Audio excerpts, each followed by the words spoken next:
പല്ല് തേക്കാൻ ഉപയോഗിക്കുന്ന ബ്രഷും പേസ്റ്റുമെല്ലാം ഒട്ടുമിക്ക ആളുകളും ബാത്റൂമിലാണ് സൂക്ഷിക്കാറുള്ളത്. ടോയ്ലറ്റിനോട് വളരെ അടുത്താണ് നിങ്ങൾ ബ്രഷ് സൂക്ഷിക്കുന്നതെങ്കിൽ കരുതിയിരിക്കുക. ഒട്ടേറെ അസുഖങ്ങൾ നിങ്ങളെ കാത്തിരിക്കുന്നുണ്ടെന്ന് ആരോഗ്യ വിദഗ്ധർ മുന്നറിയിപ്പ് നൽകുന്നു. എല്ലാ വീടുകളിലും ഏറ്റവും കൂടുതൽ തവണ ഉപയോഗിക്കുന്നതും അതുപോലെ തന്നെ ഏറ്റവും കൂടുതൽ അണുബാധ ഉണ്ടാകാൻ സാധ്യതയുമുള്ള ഒരു ഏരിയ ബാത്റൂം ആയിരിക്കും. പലരും ടോയ്ലറ്റ് ഉപയോഗിച്ചു കഴിഞ്ഞാൽ അതിൻ്റെ ലിഡ് തുറന്നിട്ടുകൊണ്ടാണ് ഫ്ലഷ് ചെയ്യാറുള്ളത്.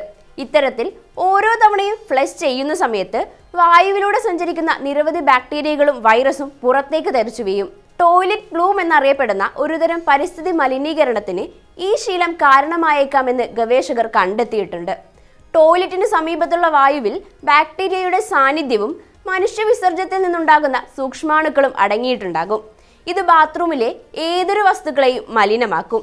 ടോയ്ലറ്റ് ഫ്ലഷ് ചെയ്യുന്ന സമയത്ത് പുറത്തേക്ക് വരുന്ന സൂക്ഷ്മകണികകൾ ദൂരത്തേക്ക് സഞ്ചരിക്കാനും സമീപത്ത് സൂക്ഷിച്ചിരിക്കുന്ന ടൂത്ത് ബ്രഷ് പോലുള്ള വസ്തുക്കളിൽ അടിഞ്ഞുകൂടാനും സാധ്യതയുണ്ടെന്ന് ശാസ്ത്രജ്ഞർ മുന്നറിയിപ്പ് നൽകുന്നു.